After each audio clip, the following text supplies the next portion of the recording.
Home. Voiceover off. Voiceover on. Photo. App switcher. GarageBand. Swipe up with landscape. Loading my song 12. Loading my song 12. Alert. Resuming the No Sleep podcast from Amazon Music. S20 No Sleep podcast.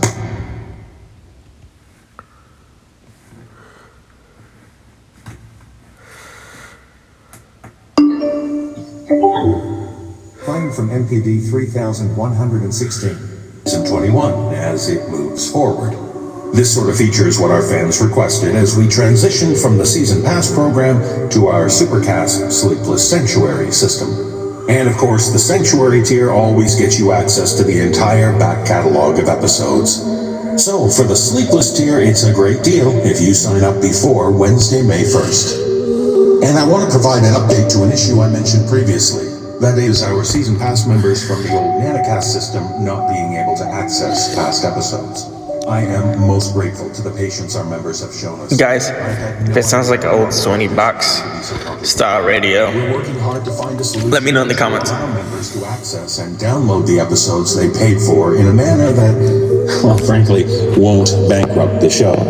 Bandwidth charges for downloads of this size are daunting. We are doing our best to get you access as soon as possible. And yes, it has been a rough situation to deal with, so again, thank you for your patience.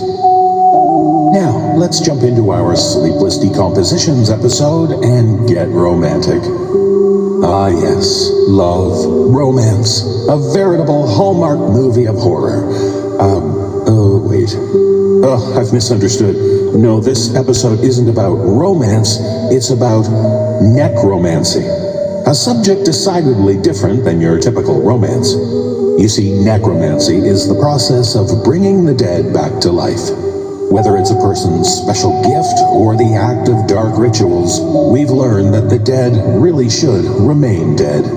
And since some of you need proof of that statement, we have two tales for you which should leave no doubt as to whether or not the dead need to stay on their side of the veil. And so, let's allow the dearly departed to fully depart, never to return. Life is for the living, and only for the living, as you'll soon find out. Now, dear friends, join us and brace yourself for these sleepless decompositions.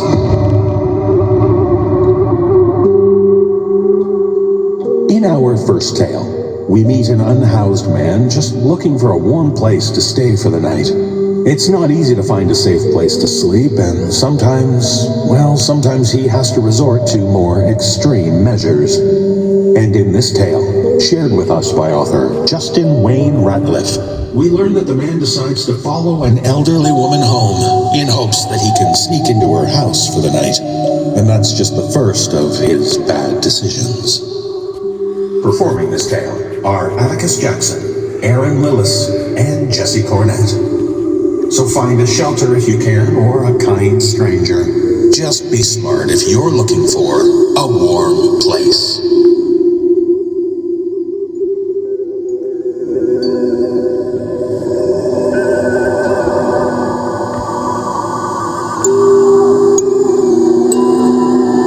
You know those stories about people living in other people's houses? You always hear about them as if they're horror stories. They'll be staying in the attic or some spare room of someone's house that never gets used. Most are innocent enough. Not many true cases end in anyone getting hurt. Except in the movies. They love showing how dangerous and scary they are. See, there are squatters who stay in an empty building or unoccupied homes, and then there are froggers who stay in an occupied home, which is exactly what I've been doing for the past year. I don't do it for thrills or anything of the sort. I just do it for the food and, most importantly, a warm place to sleep. I've been homeless for almost half my life now. The world forgot about me a long time ago. All I have to my name is an old busted up Android phone I found in a junk drawer forever ago, and the clothes on my back. When I find a place, I'll normally only stay for a couple of days. Unless the situation is optimal, a vacation, or if they have a profession where they travel a lot. I need the risk of getting caught, or worse, shot, to be as low as possible. A lot of the places I'll stay are those of older retirees. They don't move around much, and when they do, it's not very fast. They rarely ever leave their same 3 rooms. Plus, they can't hear shit. 2 days ago, I had to leave the 3-story penthouse I've been living in for about 2 weeks, which sucked. I was really starting to think I could retire there. But when the sole inhabitant passed away, it complicated things. I mean, sure, I could have stayed a while longer, maybe stolen his identity, but believe it or not, I'm a half-decent person. When I noticed he hadn't moved from his bed all day, I got brave enough to check on him. And sure enough, he was gone. For a moment, I felt a sense of jealousy, looking down at this deceased old man. If only I could be so lucky to pass calmly in my sleep. He didn't seem to suffer, looked peaceful. I made sure to wipe any evidence that I was there, packed what food I could, and called an anonymous wellness check on him.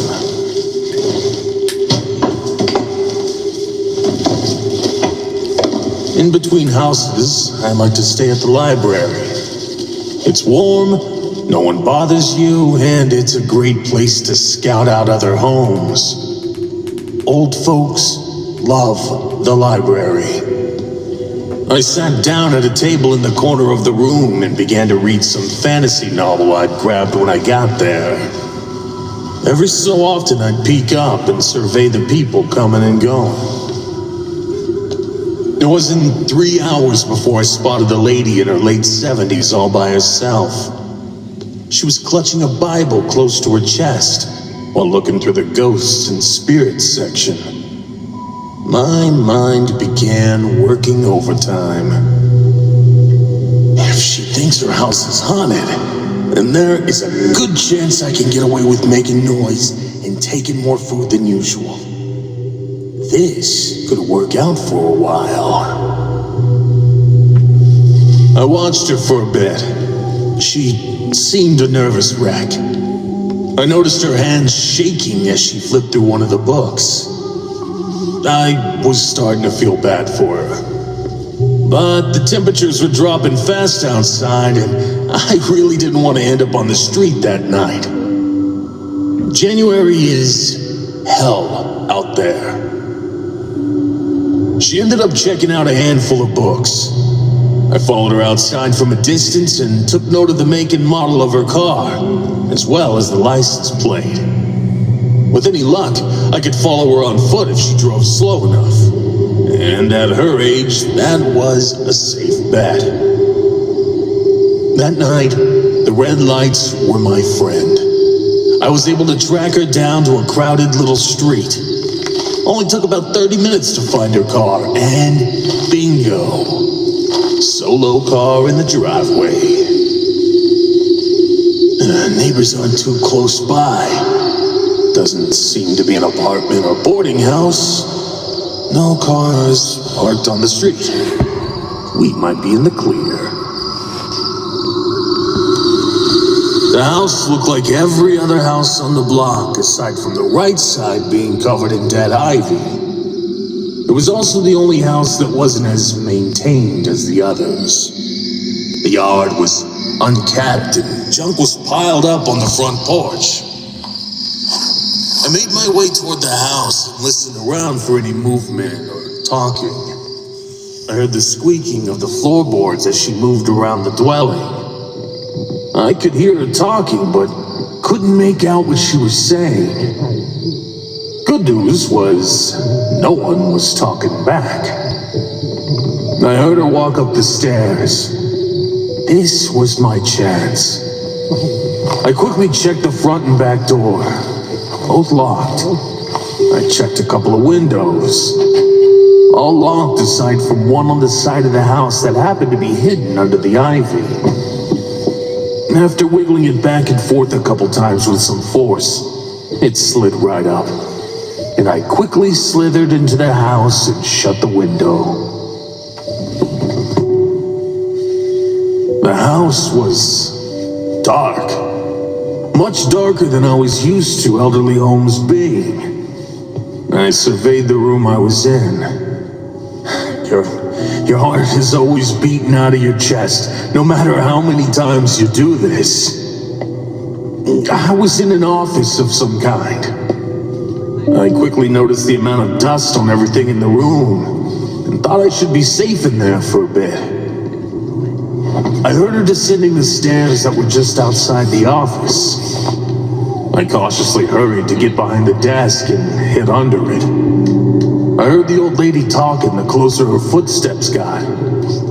It sounded like gibberish. She was right outside the office door. Was she talking in tongues? Latin? I didn't have a clue. Charlie. I did manage to make out the name Charlie. Charlie. What's this? She passed by the door of the office a couple different times, still talking to herself. I sat under there long enough that I ended up falling asleep.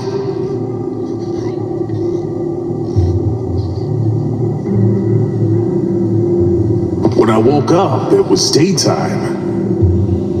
Shit. That was careless of me. I checked my phone. It was 7:14 a.m. I listened closely. After about 10 minutes of silence, I made my way out from under the desk.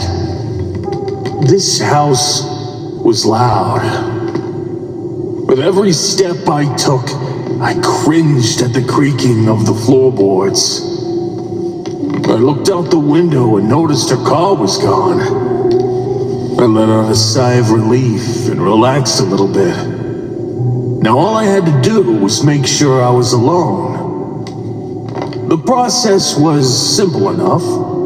I would knock on the door from the inside and hide, then wait to see if anyone came to answer it. I loudly knocked 3 times and shuffled back into the office, trying not to disturb the floorboards. Seconds turned into minutes. I was alone. I hurried and made my way to the kitchen. I noticed a foul smell coming from the trash can. I didn't think much of it, just supposed her senses were failing her and she wasn't aware of the stench. Could be a problem, but not right now. I opened the fridge to try and find something to eat quickly. I took a bottle of water to save for later, a handful of grapes that were starting to wither into raisins, and some slices of cheese. Things that are unlikely for someone to notice how much they had previously. I got a glass from the back of the cabinet and filled it with water. I quickly chugged it and put the glass back in the cabinet. With any luck, this place would have an attic. Attics were a dream for a Frogger. Bonus points if it had stairs and not one of the pull-down ladders. I hate those things. I went upstairs and I was shocked at how big this house was. There were about 5 different rooms, 2 on each side and then 1 straight ahead. I slowly opened each door. First one was a bathroom. Second, a messy storage closet. The other side was what I assumed was a spare room. And the fourth was clearly her room. It was the only room not filled with dust and looked lived in. It was simple though. A large bed, a side table, a large vanity, and a dresser. The side table had the Bible, which she was clutching at the library, on it. It was open and pages had been torn out of it. I also noticed both sides of the bed were worn in, not just one side. This put me on alert. I started wondering if maybe she had a husband. I guessed I would find out soon enough. I needed to finish this search. I left the room and tried the final door, finding the pleasant surprise of stairs. I climbed up and found a massive dark attic. I used the flashlight on my phone to look around. I walked around and tried to spot out a good place to sleep. And that's when I noticed the back wall of the attic. There was what appeared to be a shrine of sorts. It was at least 50 or more black and white photos of the same man, his age varying from his 20s to probably his 70s.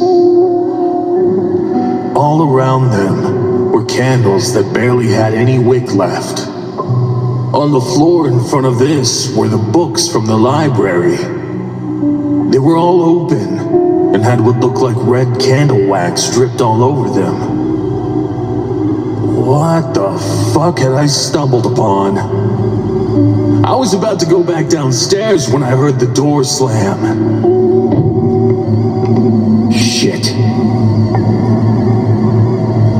I surveyed the attic and found a spot where boxes were stacked high in the corner. I hid behind them and quickly turned off my flashlight. It was pitch black up there. All I could do was listen as the floorboard creaking got louder and louder. Then I heard the attic door open. As the old woman slowly made her way up the stairs, the light she brought with her grew brighter and brighter. When she got to the top of the stairs, I noticed she was holding a plastic bag in one hand and a candle in the other. I watched nervously through a crack in the boxes, holding my breath so not to make a sound.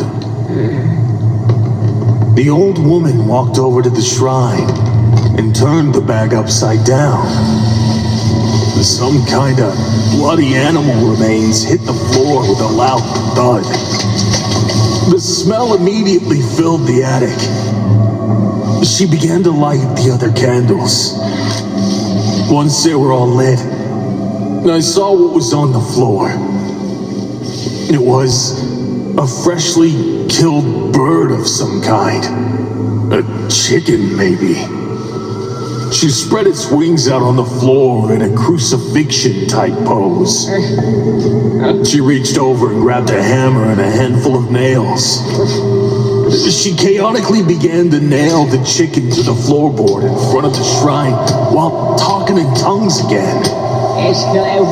It was at this point I realized that this wasn't worth having a place to sleep. This lady was fucking batshit, and I needed to get the hell out of there. I thought about just running out and taking my chances with her knowing I was there, but I decided against it. I would wait until she was done with this insanity, and then just leave out the front door. She pulled a knife out of her pocket and stabbed it into the chicken. She cut open its chest and, with the same knife, cut her hand open, pouring her blood into the chest cavity. I knew I had to call the police before this old lady killed herself. She needed to be in a home. She screamed, causing me to jump. Charlie, come back to me. Come back, Charlie. She got down on the ground and began to shake uncontrollably before jumping to her feet. She grabbed a picture off the wall and placed her blood-stained hand on it. She let out another loud scream. Suddenly, there was a knock downstairs. This startled the woman, and she looked over in my direction.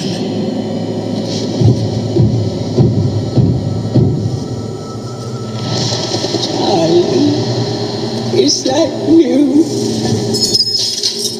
She dropped the picture and knife on the floor and wiped her hands on her dress before heading down the stairs. This was my chance. I waited until she was far enough ahead of me, and I made my way out from behind the boxes. I looked over at the amount of blood on the floor. The drip led down the stairs. She would have a hard time making it to the door with all the blood she was losing. I know it was just her hand, but she must have cut it deep based on the drip pattern. I made it out of the attic door and started tiptoeing towards the end of the hall to the other staircase. I saw the old woman's bedroom door was open, just a crack. As I walked by, I heard her close the front door. She began making her way up the stairs. I quickly shifted into her bedroom and closed the door back to a crack. And that's when I noticed the body of an old man in her bed. As confused and terrified as I was, I needed to get out of sight. I quickly slid under the bed. I saw the old woman's feet appear in the doorway, with blood still dripping from her hand. She stopped dead in her tracks. Charlie, you're back. Then I heard a raspy voice from above me speak back to her. I'm afraid we have a visitor, my dear. My heart was beating out of my throat. Had he seen me? He looked dead, lifeless. How was this possible? Where did he come from? I knew he wasn't there before. He's under the bed.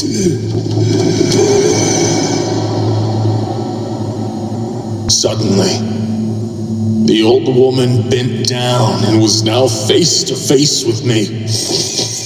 I hadn't noticed just how unkempt she was. Her teeth were stained a dark yellow, and her face was covered in sores. You get away from my Charlie! I slid out from the other side of the bed as she swung the knife at me under it. I managed to evade the swing and got to my feet. I looked over at the old man in the bed, and I couldn't believe what I was seeing. He looked like a rotting corpse. Only his eyes were moving. They were watching me so intensely. The old woman lunged the knife at me. I felt it drive deep into my abdomen, but I managed to push her away. The man in the bed let out a loud, haunting laugh. It echoed through the room. I ran out of the room and down the stairs. The laugh was growing louder and louder, even though I was getting farther away from it.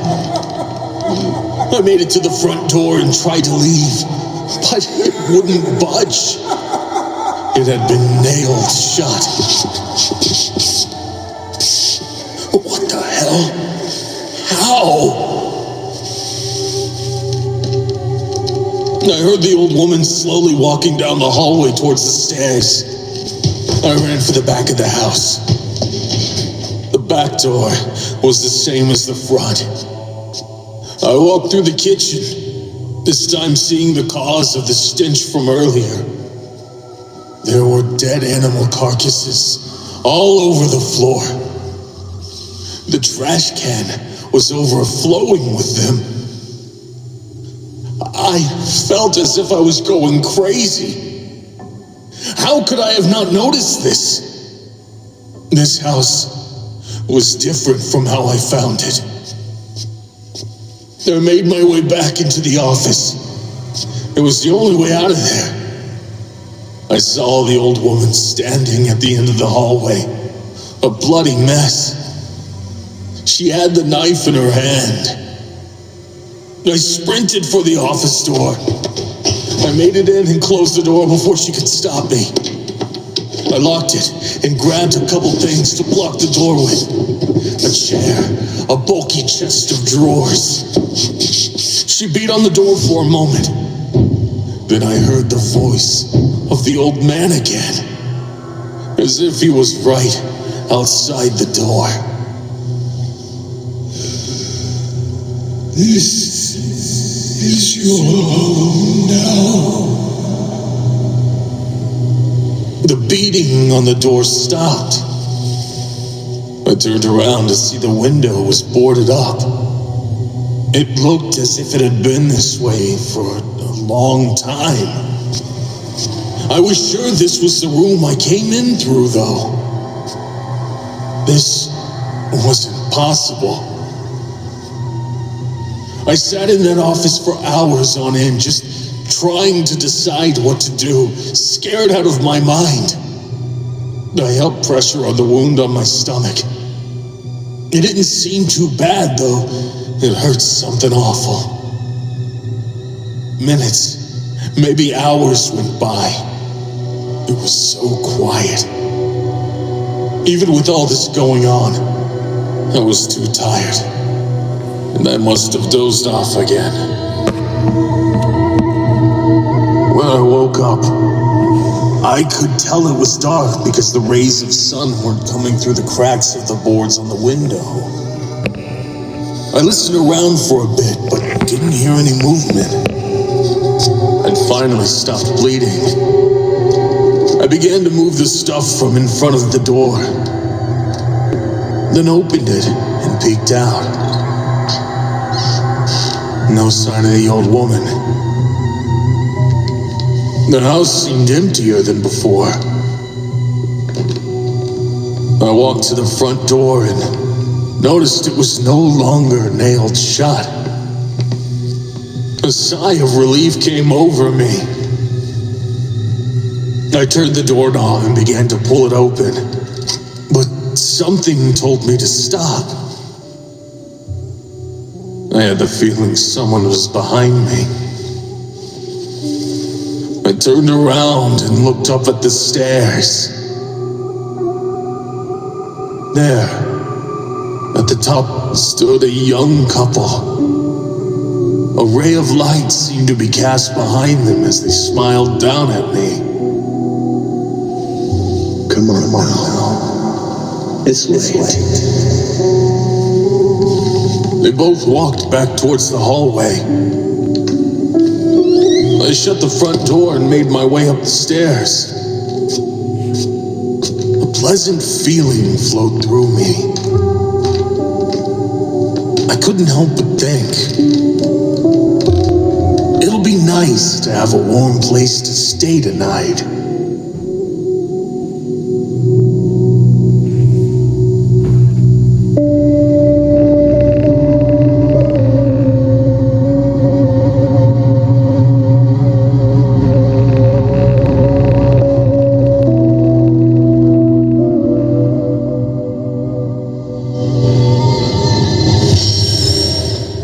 Come back to life for this quick word from our sponsor. For ad-free, extended horror content, go to sleepless.thenosleeppodcast.com. Look, we've already learned that the dead should stay in their eternal slumber. It's like the old saying, I'll sleep when I'm dead. Well, there's one easy way to keep the dead eternally slumbering, and that's to give them the best mattress available, like the ones from our friends at Ghost Bed. Whether living or dead, most people like to be cool when they sleep. In fact, 60% of U.S. adults report being too hot when they sleep. That's why the good folks at Ghost Bed design all of their products with cooling features, so you can stay comfortable and asleep all night. As a family-owned company with over 20 years of experience, Ghost Bed knows a thing or two about crafting the perfect mattress. They use only the most durable, supportive, and long-lasting materials. Will provide you with years of excellent sleep. Choosing a mattress is personal, but it doesn't need to be stressful. Take GhostBed founder Mark's mattress quiz. Answer a few questions about your sleeping style and preferences, and get your personalized mattress recommendation. When you purchase a GhostBed mattress, your comfort is guaranteed. With their 101-night sleep trial, you can try it out risk-free and experience the difference for yourself. Plus, they offer free shipping, and most items ship within 24 hours.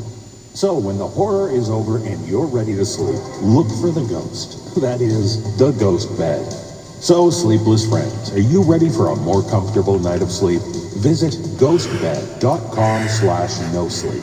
And because we love scary good deals, use the code NOSLEEP to save 50% off your purchase site-wide. Yes, that's right, 50% off. So thanks, GhostBed, for allowing us to stay cool when we finally want to sleep. Now, back to the show. Or perhaps I should say, back to the front.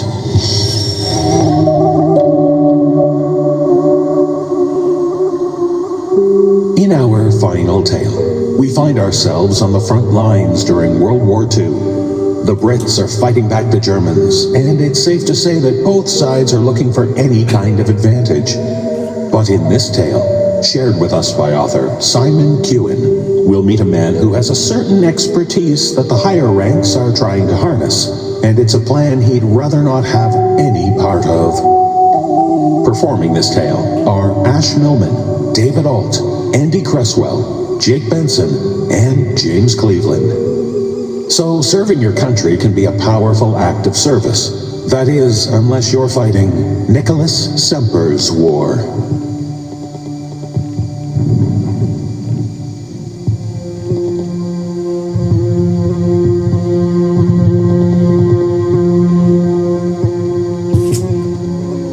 Nicholas Semper knew he was damned whatever he did. Shells thumped into the mud of the Somme around him. Miles to the south, the German gunners were working hard to find their range, pick out the thin line of the British trenches amid shattered acres of mud. They were getting closer. The last shuddering boom had been near enough to make the ground skip beneath his feet. It had also made Major Featherstone's ridiculous china teacup rattle in its ridiculous china saucer. Semper stood in the Major's dugout, maintaining his best estimate of standing to attention. He had to suppress the impulse to flee, an impulse which seemed to him entirely sensible. He didn't want to die, and not standing in a trench in the Somme seemed a good way to go about that. Unfortunately, Major Featherstone saw things differently. He sat there in his corrugated iron dugout, the floor under an inch of muddy water, regarding Semper from behind his wooden desk and his extravagant moustache. The look on his face could only be described as a scowl of distaste. Just to be absolutely clear, I regard you as an abomination, Semper. An affront to your king, your country, and God. Do you understand me? I believe I do, sir. You're here because of the direct orders of General McTavish. If it were up to me, I'd have you shot at dawn. In fact, since it's afternoon and dawn is hours away, I'd have you shot right now. Yes, sir. Shot, sir. Semper longed to scratch his itching neck and back. At first he'd assumed it was the rough material of his uniform, but more likely it was lice crawling out of the stitching of his dead man's clothes. He resisted the urge to squirm. There was a madness in the Major's eye that Semper did not like. Here was a man who had seen too much, and who was, consequently, capable of just about anything. Officially, you're the new company chaplain. Understand? May God forgive us for that. This should allow you to go about your work. Any questions? What happened to the previous chaplain? What happened to the previous chaplain, sir? What happened to the previous chaplain, sir? Gordon's, good man, went out into no man's land to pick up the pieces of some of the lads. And I mean pieces, Semper. Shot to bits by the Huns' bloody machine guns. But Gordon still went out. Said they deserved a Christian burial. You'll find it hard to understand a sacrifice like that. It took us a day to retrieve his remains. Is his body still here? Good God, man! Is there no limit to your depravity? I merely need to know what I have to work with, sir. The Major's eye twitched in a troubling way. Well, you needn't worry about that. If there's one thing we have no shortage of here, it's the dead. Then perhaps I should get to work immediately, sir. The sooner he could escape the gimlet glare of this mad Major, the better. Another shell thumped into the ground, sending a cascade of soil down from the wooden slats of the roof. Some of it fell onto the Major's desk and into his tea. He appeared not to notice. One thing, Semper. I'm sure you're used to cowering in the darkness like the vermin you are. But I expect absolute secrecy from you. No one is to know why you're here or what you're up to. Understand? If word got back home, there'd be hell to pay. Literally, in your case. Do I make myself clear? Quite clear, sir. Hell, sir. The Major's words washed over Semper. He'd heard it all before. Once he would have raged at the injustice. How many people had Major Featherstone sent to their deaths? How many people had he personally killed? The man probably didn't even know. Yet the Major was a hero, and he, Nicholas Semper, was the villain, the abomination. Semper had never killed a single soul in his entire life. Quite the opposite, in point of fact. Very well. Lieutenant Ebbers will show you where you can practice your foul arts. Semper saluted, or so he liked to think, and strode out of the dugout. He stood for a moment between the mud walls of the trench. The sky overhead was a beautiful, cloudless blue. For some reason, that surprised him. Could he do this thing they demanded of him? He had never worked death magic on such a scale before. Still, it didn't make much difference one way or the other. There was a war on, and he'd been given his orders. And if he were successful, they'd want more, and then he'd be stuck here until the day a shell found its range and blasted him into that blue sky. And if he weren't successful, he was useless to them. Then the best he could hope for was to join the regular soldiers and face everything those poor sods dealt with each day. Although, in truth, it was rather more likely the Major would find some reason to have him up before his firing squad first. Reverend Semper? Yes, that's me. My son. A lieutenant stood waiting, his British Army cap doing a poor job of hiding the bandages swathed about his head. He held a twig-like roll-up in his hand, which he sucked on and flicked away over the top of the trench into no man's land. Did Semper outrank a lieutenant, or did he have to obey this man's orders too? He had no idea. Ebbers. I'm sorry? Ebbers, that's me. Of course. They set off, squelching through the mud that filled the bottom of the trench. Here and there, duckboards had been placed over the deeper puddles, but Semper's feet were soon soaked through. Waterproof boots were too much to hope for, of course. They're all laid out ready for you, Rev. Laid out, Lieutenant. For the last rites. That's the game, ain't it? Don't make much difference now, if you ask me. What do I know? Last rites, yes. There's 8 of them from the morning's attack. Poor buggers. A couple of them only came last week. Better duck just here. Trench is a bit shallow, and a beanpole like you might protrude, if you see what I mean. Best not rely on the law protecting you, eh? No offence, Trev. None taken. I appreciate the warning, truly. You're older than Father Gordon's. Seen a lot of death, I expect. You could say that, yes. Well, who hasn't? Wash the mud here. It'll have your boots if you're not careful. Keep moving and the rats won't get you. Just my little joke. Despite the warning, Semper slipped on a particularly muddy slope and landed on his knees in the mire. He swore under his breath, employing a suitably guttural ancient tongue. There were few people alive who would have understood his words, although a sect of long-dead Sumerian priests, had they been around to hear, would have been deeply shocked. Ebbers, perhaps catching some of the sense of the words, if not their literal meaning, had a calculating look on his face as he offered a helping hand. So, a reverend, eh? I beg your pardon?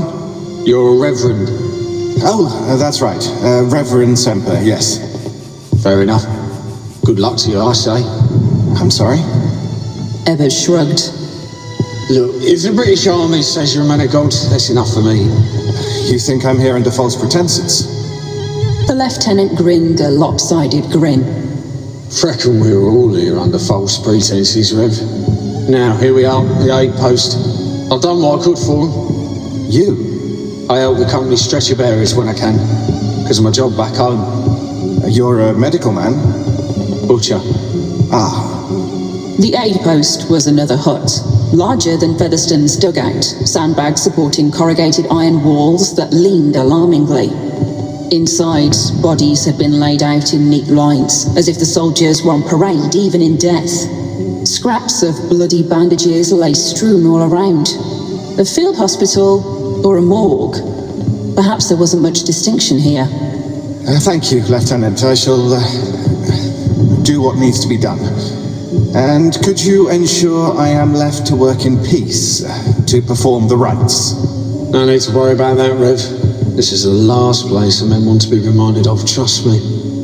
When he was alone, Semper set about studying the soldiers he'd been given to work with. Some of their injuries were terrible. 1 or 2 men were just assortments of pieces, laid out in the rough shape of a body. Organs and limbs placed more or less where they were supposed to be. They'd clearly been blown apart by some tremendous explosion. Semper spoke the name of each dead soldier out loud as he came to them, reading from their metal identity discs. It wasn't a part of the necromancy. It merely felt like the right thing to do. It made them people again, individuals, if only for a moment. But it was completely obvious most of the 8 were too injured. What did people expect? He might be able to raise the dead, but he wasn't a miracle worker. Reanimating a corpse was easy enough. That was basic, bread and butter death magic. A mindless revenant was surprisingly easy to create. It wasn't like attempting to summon one of the towering horrors of the beyond or anything. Even so, there had to be a torso and working legs and arms. Everything had to be connected. There were 3 he could work with. Jack Griffiths, Toby Hayes, Ivan Flynn. The first 2 looked like mustard gas victims, and Fling had a single, clean bullet wound through his head. As he studied the dead soldiers, Semper's unease at what he was doing grew. They were just boys. They hadn't asked for this. He consoled himself with the thought that they were already dead, and he wasn't making matters worse. Terrible things had been done to them, but not by him. In truth, it didn't make him feel very much better. Of course, he only had himself to blame. The whole idea had been his, after all. He'd hoped to see out the war, safely engrossed in his arcane studies, while the distant world went mad and tore itself to pieces. But then conscription had arrived, and he'd been forced to put Plan B in operation. He'd thought about claiming to be a minister of a religion, mysteriously exempt from conscription, but somehow doubted he could pull it off. Instead, he'd murmured to the scowling recruiting sergeant that he had certain special abilities that might be of help in the war effort, if only he could be allowed to use them. The sergeant had looked like he was about to bite Semper's head clean off there and then. He demanded to know what these special abilities might be. Semper asked to speak in confidence to someone of a higher rank. The sergeant very nearly exploded in fury, but Semper stuck to his guns. In the end, the queue growing, the sergeant passed Semper on to a captain, who in turn sent him to see a major. Eventually, he found his way to General McTavish, and, having nowhere higher to go, was forced to explain what he had in mind. McTavish was a stick-thin, ascetic man who looked more like a librarian than a general, but he saw the military value of Semper's idea immediately. You're suggesting you could send a wave of fallen soldiers back over the top to attack enemy lines? Soldiers who wouldn't stop if shot, who would simply keep going and going.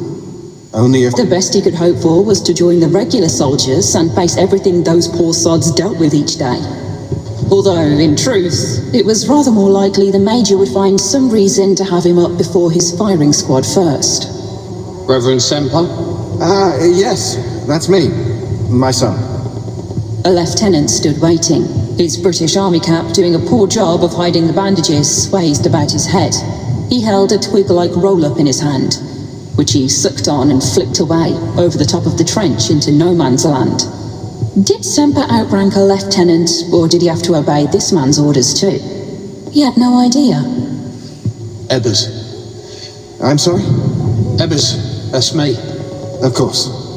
They set off, squelching through the mud that filled the bottom of the trench. Here and there, duckboards had been placed over the deeper puddles, but Semper's feet were soon soaked through. Waterproof boots were too much to hope for, of course. They're all laid out ready for you, Rev. Laid out, Lieutenant. For the last rites. That's the game, ain't it? Don't make much difference now if you ask me. What do I know? Last rites, yes. There's 8 of them from the morning's attack, poor buggers. A couple of them only came last week.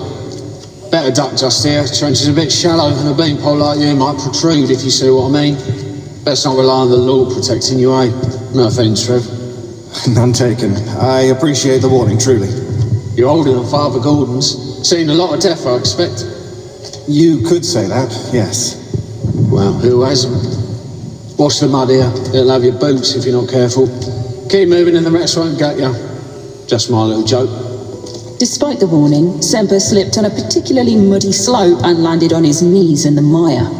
He swore under his breath, employing a suitably guttural ancient tongue. There were few people alive who would have understood his words, although a sect of long-dead Sumerian priests, had they been around to hear, would have been deeply shocked. Ebbers, perhaps catching some of the sense of the words, if not their literal meaning, had a calculating look on his face as he offered a helping hand. So, a reverend, eh? I beg your pardon? You're a reverend. Oh, that's right. Reverend Semper, yes. Fair enough. Good luck to you, I say. I'm sorry? Ebbers shrugged. Look, if the British Army says you're a man of God, that's enough for me.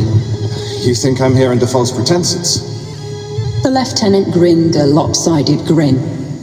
Reckon we were all here under false pretenses, Rev. Now, here we are, the aid post. I've done what I could for them. You? I help the company stretcher bearers when I can, because of my job back home. You're a medical man? Butcher. Ah. The aid post was another hut, larger than Featherstone's dugout, sandbags supporting corrugated iron walls that leaned alarmingly. Inside, bodies had been laid out in neat lines, as if the soldiers were on parade even in death. Scraps of bloody bandages lay strewn all around. A field hospital or a morgue. Perhaps there wasn't much distinction here. Thank you, Lieutenant. I shall do what needs to be done. And could you ensure I am left to work in peace to perform the rites? No need to worry about that, Rev. This is the last place the men want to be reminded of, trust me. When he was alone, Semper set about studying the soldiers he'd been given to work with. Some of their injuries were terrible. 1 or 2 men were just assortments of pieces laid out in the rough shape of a body. Organs and limbs placed more or less where they were supposed to be. They'd clearly been blown apart by some tremendous explosion. Semper spoke the name of each dead soldier out loud as he came to them, reading from their metal identity discs. It wasn't a part of the necromancy. It merely felt like the right thing to do. It made them people again, individuals, if only for a moment. But it was completely obvious most of the 8 were too injured. What did people expect? He might be able to raise the dead, but he wasn't a miracle worker. Reanimating a corpse was easy enough. That was basic, bread and butter death magic. A mindless revenant was surprisingly easy to create. It wasn't like attempting to summon one of the towering horrors of the beyond or anything. Even so, there had to be a torso with... Michael, here is your reminder. Everything will be okay. Michael, here is your reminder. Everything will be okay. Legs and arms. Everything had to be connected. There were 3 he could work with. Jack Griffiths, Toby Hayes, Ivan Fling. The first 2 looked like mustard gas victims, and Fling had a single, clean bullet wound through his head. As he studied the dead soldiers, Semper's unease at what he was doing grew. They were just boys. They hadn't asked for this. He consoled himself with the thought that they were already dead, and he wasn't making matters worse. Terrible things had been done to them, but not by him. In truth, it didn't make him feel very much better. Of course, he only had himself to blame. The whole idea had been his, after all. He'd hoped to see out the war, safely engrossed in his arcane studies, while the distant world went mad and tore itself to pieces. But then conscription had arrived, and he'd been forced to put Plan B in operation. He'd thought about claiming to be a minister of a religion, mysteriously exempt from conscription, but somehow doubted he could pull it off. Instead, he'd murmured to the scowling recruiting sergeant that he had certain special abilities that might be of help in the war effort, if only he could be allowed to use them. The sergeant had looked like he was about to bite Semper's head clean off there and then. He demanded to know what these special abilities might be. Semper asked to speak in confidence to someone of a higher rank. The sergeant very nearly exploded in fury, but Semper stuck to his guns. In the end, the queue growing, the sergeant passed Semper on to a captain, who in turn sent him to see a major. Eventually, he found his way to General McTavish, and, having nowhere higher to go, was forced to explain what he had in mind. McTavish was a stick-thin, ascetic man who looked more like a librarian than a general, but he saw the military value of Semper's idea immediately. You're suggesting you could send a wave of fallen soldiers back over the top to attack enemy lines? Soldiers who wouldn't stop if shot, who would simply keep going and going? Only if their injuries weren't too great. McTavish waved away this detail. This could make all the difference. Dead soldiers might even be preferable. Living ones have the unfortunate habit of not always doing what we tell them. Really? Imagine. We must put this into action immediately. And so, Semper had found himself at the front after all. But at least no one was ordering him to climb out of his trench and march slowly towards the mechanized guns of the enemy. Not yet, anyway. He finished the 3 reanimations by midnight. He then spent the next 5 hours working on an altogether more dangerous and precarious piece of necromancy. Indeed, it was one he had never worked before, although he'd studied its form and rituals often.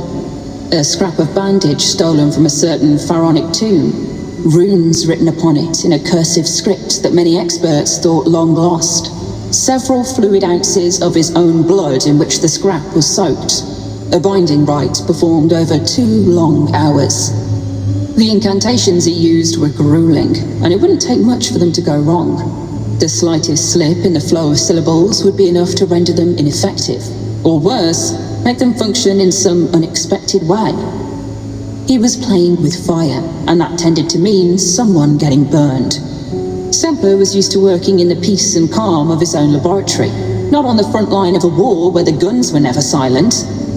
But eventually, he was done. He could only hope he hadn't made a mistake. And he also hoped, most fervently, that he would never have cause to use the ensorcelled scrap of cloth and find out. At 5 in the morning, Semper trudged through the cold mud of the trenches to report his readiness to Featherston. The Major was still sitting in his dugout, as if he never moved from the place. Very well, let us see what foul horror you have worked. Yes, sir, if you're sure you want to see. Of course I bloody want to see. Do you think a few dead soldiers trouble me? No, sir. I don't think dead soldiers trouble you at all. But you might not be used to seeing them sit up and walk around. Featherston's eye twitched again. Are you trying to make a fool of me, Semper? No, sir. I don't need to try, he very nearly added, but thought better of it. Good. Then go and cast your spells now, or whatever it is you do, before the men are up and about. The living men, I mean. Sir. Semper and Featherston stood in a distant trench, out of sight of any sentry. The reanimated corpses of Jack Griffiths, Toby Hayes, and Ivan Fling waited to climb the ladder into no man's land. Their blank eyes staring into some unknown distance. 300 yards away, upon a small rise in the ground, lay a German machine gun position. The Revenant's instructions were simple. Get to that position and disable the gun. Semper watched Featherston as the Revenants climbed. The Major's eyes were wide, and he'd gone very quiet. That was something, anyway. When the last of them, Fling, had disappeared over the top, Featherston gave Semper a glare of pure revulsion. Both had wooden periscopes, and these they used to peer into no man's land without exposing themselves to gunfire. They watched as the three revenants shambled forwards and then, 30 yards out, were cut down by well-aimed sniper shots from the machine gun position. Featherston set his periscope down. Well, so much for that. Bloody shambles. I'll report your failure to General McTavish immediately. With any luck, he'll have you on a one-man charge of enemy lines before the day is out. Wait. Wait, sir. Yes, yes. Semper was still peering into his periscope. Look, they're still going. What? That's not possible. Clean shots to the head, all three of them. Heads make no difference. So long as the limbs can move, they will. The three revenants were now crawling forwards. He'd forgotten to give them instructions to stand back up if knocked down. Why are they creeping like that? What's wrong with them? They're just keeping their heads down. They were instructed to get up that hill. We didn't say how quickly they had to do it. Disgraceful display. Featherston scowled, as if he suspected the revenants of cowardice. In the end, it was Semper's oversight that saved him. The German sniper, clearly thinking he'd done his job, and seeing no other figure stalking through the gloom across the mud, fired no more. No one in the enemy lines appeared to notice the three figures inching their way along the ground until it was too late. Half an hour after they'd set off, a sudden flurry of screams and cries made it clear the revenants had reached their target. It struck Semper that he was responsible for the deaths of those German soldiers. He'd been obeying orders, it was true, but still, the war tainted everything and everyone. Watching through his periscope, Semper saw one of the revenants beginning the return journey. Half an hour later, Fling toppled over the lip of the trench and landed in a heap at the bottom. The animated corpse stared up at Semper, the bullet hole in the middle of his forehead like a third eye, an unblinking eye. Semper knelt to remove the gear she'd imprinted into the corpse tissues. What are you doing? Letting him rest. I presume he can have his Christian burial now? Featherston's eyes twitched 4 or 5 times in a row. Return him to the aid post. We may have use of him again. Semper resisted the urge to ask who the abomination was now. Instead, he decided that this was the moment to play his hand. If we're to repeat this exercise, I'll need time to prepare, sir. The spells take considerable effort to work. If I'm to cast them on the sort of scale General McTavish requires, it will take time. Featherston looked suspicious, as if Semper were admitting to some moral weakness. How long? I can have everything ready within 4 months. It wasn't true. A few weeks would suffice. But Featherston didn't know that. Here was Semper's new plan. Plan C. See out the war pretending to be busy in the safety of some remote maison. Or even, if he were lucky, chateau. Featherston's words put a swift end to Semper's hopes. Nonsense, man! The war can't wait while you swan around for months on end. The push is coming in 6 days. We need your army of revenants ready by then. Semper had always hated death. It was something that surprised people when he tried to explain, which these days he rarely bothered to. But he had hated death long before he'd ever opened a grimoire or uttered a chthonic syllable. Long before he'd even heard of necromancy. What he hated was the injustice of it, the arbitrariness. He had lost too many loved ones growing up, brothers and sisters taken by a seemingly endless list of fatal diseases. Adults who were fit and well one day, but simply no longer there the next. Sometimes he would stare at some recently deceased unfortunate and think, what's changed? Why are they dead now when they weren't a few minutes ago? Their organs are all intact. Blood still fills their veins. They could breathe and move and think, but they've just stopped. Before he'd come to the front, he'd told himself he could do some good with his scheme. Oh, he had been mainly trying to save his own skin. But he'd also reasoned that it was better to send soldiers who were already dead over the top. He saw now how misguided he'd been. They weren't going to send dead soldiers instead of living ones. McTavish and the rest would send both if they could. They may even be more inclined to order the living to attack, secure in the knowledge the soldiers wouldn't have to stop fighting for a small inconvenience like death. In short, Semper saw in that moment, looking into Major Featherston's eyes, that he had to get away. for his own sake and for the sake of everyone in the trenches. He couldn't do anything to stop the slaughter. All he could do was not make it any worse, and that meant escaping. He could simply climb out of the trench and be away one dark night. But that wasn't going to get him anywhere, was it? Walk towards the enemy lines and the Germans would shoot him. Head the other way and his own side would. Reluctantly, he concluded that Plan D had to be put into operation, the insurance policy. Could he really do such a thing? The very thought of attempting it parched his mouth dry and made his throat constrict, because he hated death, and the death he most especially hated was his. I shall need assistance. Achieving such a thing in 6 days on my own is impossible. Good God, man! These are soldiers fighting for king and country. They aren't ghouls like you. They'd run you through before assisting in such a foul scheme. Lieutenant Ebbers, perhaps. He has some experience with field surgery. I shall need one other pair of hands at the very least. Can't you just raise up some of the dead to assist you? No, the fine motor skills aren't there. It would be worse than useless. Ebbers is the man. He believes you're a simple cleric, not some black-hearted wizard that cavorts with the devil. Actually, I don't believe Ebbers is fooled at all. The Major fumed for a second, his eye now twitching non-stop. He was losing it. Very well, take Ebbers, then get out of my sight. Semper found Ebbers sitting against the side of the trench, cap over his eyes, seemingly asleep. Lieutenant? Ebbers opened one eye. Rev, don't worry, I ain't dead. Don't go burying me just yet. Semper looked around, then crouched down so he could speak without anyone else hearing. Can we talk? I think we are talking.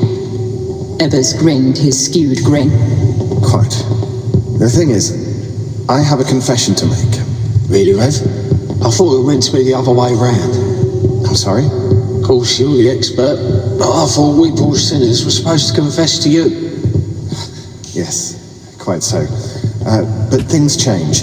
You see, the truth is, I shouldn't really be here. None of us should bleeding be here, Rev. Don't know what I ever did to deserve all this. No doubt you could explain the thinking, eh? Ebbers cast an eye upwards to the heavens, as if to indicate whose thinking it was he'd like to understand. Can't help you there, Ebbers. The truth is, I'm not a reverend at all, as I suspect you've guessed. Ebbers nodded conspiratorially. Pulled the old minister of the church stunt to avoid being signed up, eh? Something like that. Looks like it didn't work out too well. No. However, all is not lost. I have a way out, but I need the assistance of an able accomplice. You what? I need your help. I'd love to, Rev. But Major Mad-Eye would have me shot at dawn. Likes of shooting at dawn, does old Mad-Eye. Actually, he knows all about this. That got Ebbers' attention. He does? By all means, ask him yourself. But the nature of the assignment is somewhat unusual. And shivering in a muddy trench and occasionally marching towards machine guns, eh? Fair point. But what I have in mind is also insanely dangerous. For me, that is, not you. Yours to take, I reckon. Good. Let me explain my scheme. I quite understand it may not be for you, and I can't offer you your freedom. I can offer you some respite from the trenches, a week or two behind the lines at the very least. And that means you'll be safe when the next push kicks off. It's the best I can do. Ebbers grinned. Better tell me all about it then, eh, Rev? 5 days later, Semper was ready. Or as ready as he'd ever be. More than once he decided not to go through with it. But he knew they weren't going to leave him in peace if he delayed. Featherstone's visits to their specially assigned casualty clearing station 2 miles behind the lines were becoming too frequent. Plus, they were running out of room to house all the bodies. And you're going to do this, are you, Rev? I mean, I've seen some things in my time, but this... As I say, it's the only way. It's a bit, well, desperate. Yes, it is. Now, you're sure you understand your role? I'm not an idiot, Rev. No, I know. You're the sanest person I've met here. And so much for the rest of them. Indeed. And in fact, Ebbers, I meant to say to you, while I'm sure butchery is a fine and noble calling, if you do survive the war, may I suggest there are other ends you might pursue? Meaning what, Rev? Meaning whatever you want it to mean. Meaning maybe I should come knocking on your door one sunny day. Semper smiled. If by some unlikely chance we both survive this, then yes, I'd welcome that. Semper took the scrap of ancient cloth he'd ensorcelled and cut it in two with a pair of surgeon scissors. One half he handed to Ebbers. The other he kept. Here we go then. Over the top. Over the top, Rev. Best of British. Thanks. I rather suspect I'll need it. Back at the front, Semper huddled in the trench for a moment while he collected his thoughts. His heart pounded away in his chest. He didn't know if he could do this. Was this what it was like for the men each time they climbed those ladders? How did they make themselves do it? How did they make themselves do it again the next time? He had no idea. He had no choice, though. With trembling fingers, he dropped his half of the scrap of cloth into a tin cup and then lit it with a safety match. Oily smoke coiled off it as it smouldered. Semper, holding the cup to his nose, inhaled the smoke as deeply as he could. He had to fight back the urge to cough and retch. When he was done, he began to climb the ladder that would take him up to no man's land, one rung at a time. Semper! What are you doing, man? One rung at a time. Major Featherstone stood 20 yards away, his face white with rage. Semper felt sorry for Featherstone. He really did.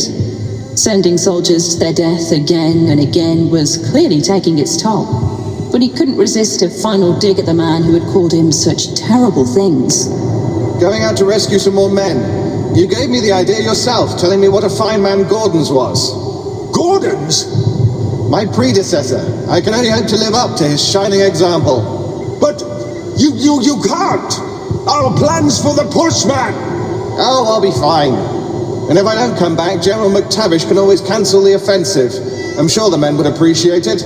Mass slaughter must be so bad for morale. Ignoring Featherstone's enraged shouts, Semper climbed the ladder and began to walk towards enemy lines. It occurred to him, as he worked his way through the churned and pitted mud, that these were quite possibly his last few moments on Earth. That these were the last few thoughts he'd ever think. He wondered how his death would come.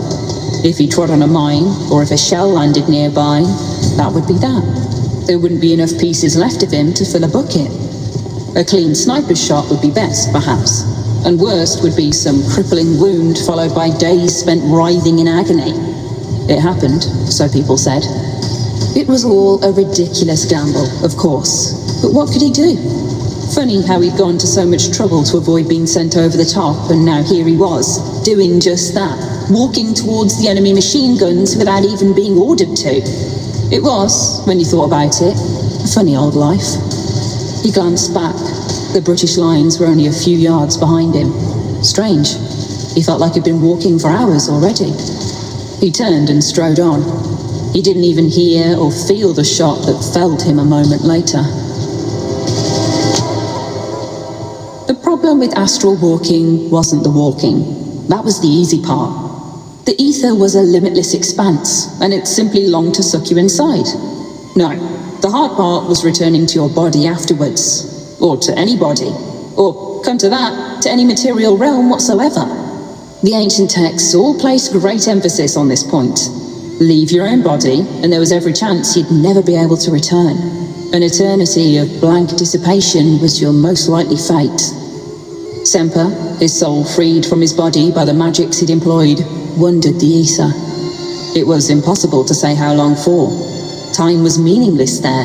There wasn't even a there. An endless expanse of grey stretched away forever in all directions. He was dimly aware of other beings, some tiny, some vast beyond measure. Fortunately, none came near. Semper simply floated, knowing that this might be the sum of his existence for the rest of time. Then there came the moment he glimpsed a light in the void, a tiny speck of white. He'd seen nothing like it. Bending all his will to the effort, he swam towards it. Scale was impossible to judge in the ether. He was just thinking it might be a distant sun that would take lifetimes to reach when he was suddenly upon it. The light was the size of a candle flame bobbing quietly away in the grey. A beacon. Semper circled for a while, intrigued, aware he was supposed to do something. The plan. He was aware also that other minds had seen the light and were coming. He couldn't recall precisely why, but he knew he had to stop those others reaching the light. If they did, it would be a very bad thing. Bad for everyone on Earth, but more importantly, bad for him. He put his eye near the flame. There was no heat to it. It was like peering through a keyhole. He could see a whole room through there. A white room. So bright it was blinding. There were shapes too, but they were indistinct. Something moved about, but he couldn't tell what. The beings of the ether were close now, thronging. Not looking around, Semper began to push through the tiny crack of light, pouring himself out of the ether and into that room, back into the real world. The effort of it was enormous. The ether loved him, longed to hold on to him, but Semper fought. He knew one thing in the whole universe, that he had to wring himself through that gap in the walls and escape. It was the only chance he would ever have. He screamed wordlessly. The pain of it was like being torn in two. Minds the size of thunderclouds gathered around him now, tendrils reaching for the sliver of light. Semper screamed again and threw all his remaining strength into a final push. The pain was finally too much. He passed out, the world going grey once more. Hello, Rev. Good to see you back with us. A familiar, lopsided grin hovered into view. Ebbers? At your service. Tearing pain shot all across Semper's chest, making the simple act of breathing agony.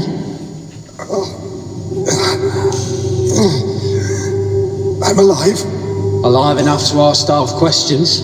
The scrap of cloth, you burned it as instructed, forced the smoke into my lungs. You're here, ain't you? Yes, I believe I am. And you were able to retrieve my body. After a day under cover of darkness, nice clean shot to the chest. The way your body healed, rather than decaying, I ain't never seen the like. Strong magic. How long have I been out? 2 weeks. Longer than he'd hoped. There would be side effects from such a prolonged astral walk. Effects he might not understand for years to come. Effects on his own brain, and effects on the structure of the universe, too. He tried to rise, but then gave up. The pain was too great. That wasn't the only thing troubling him. Was his vision fading, or were there shadows gathering around him in the room? Tell me, Ebbers. Did anything else manifest when I appeared? Did any of those horrors come through after me? The ancient texts were fulsome in their warnings. He just had to hope he hadn't unleashed further nightmare and calamity on the young century. There was talk in some of the tomes of the denizens of the ether trailing plague and calamity in their wake, of the rise of demons in human form and the collapse of civilizations. Ebbers seemed unaware of any shadows. Horrors? I ain't seen no horrors. No more than the usual, anyway. Semper looked around, seeing shapes in the corner of his eye. Seeing or imagining them. The shapes disappeared when he looked directly at them. He probably needed to rest. That was it. And why haven't you been ordered back to the trenches? Oh, Mad-Eye gave me special orders to stay. Reckon he hopes I can pick up where you left off, sort of thing. Could you? No bleeding way. Or you did. I'd rather take my chances with the guns and the poison gas, thank you very much. I quite understand. Tell me, Rev, that army of the dead marching across no man's land, would you really have done it? Oh, yes, I think so. But there's quite enough insanity in the world just now, don't you think? Right, you are. And tell me, what of the Reverend Semper? Ebbers grinned. Oh, you're officially dead. I buried you a week ago, according to the paperwork. Don't seem to be a form to cover the dead coming back to life, so I can't fill one in. Seems to me you can just wander off once you're back on your feet. Semper closed his eyes. That was good. Very good. He was officially dead. It was perfect. And so much better than the other sort of dead. And he longed to be away from here, as far as he could get from the trenches and shadows and Major Featherstone. He needed time to uncover what harm he'd done. To the world, but more importantly, to himself. Ebbers? Yes, Fred? Do you have a pen and paper? Will you write something for me? What is it? My address back home, where I live in the Welsh Marches. It's hard to find if you're not invited. But you'd be welcome, if you could make it one day, like we said. Ebbers considered for a moment, regarding Semper through narrowed eyes. Then he picked up a pen and held it ready. Reckon I just might do that in all, Rev.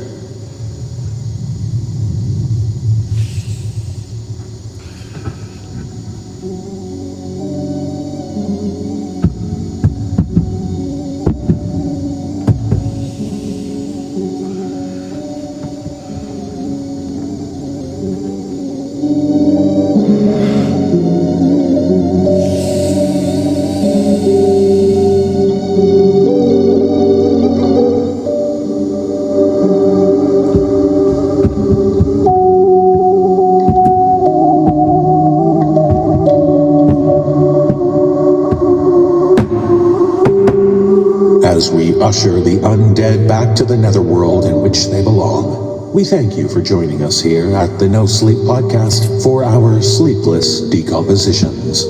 Brace yourself for next week and the launch of Season 21. The No Sleep Podcast is presented by Creative Reason Media.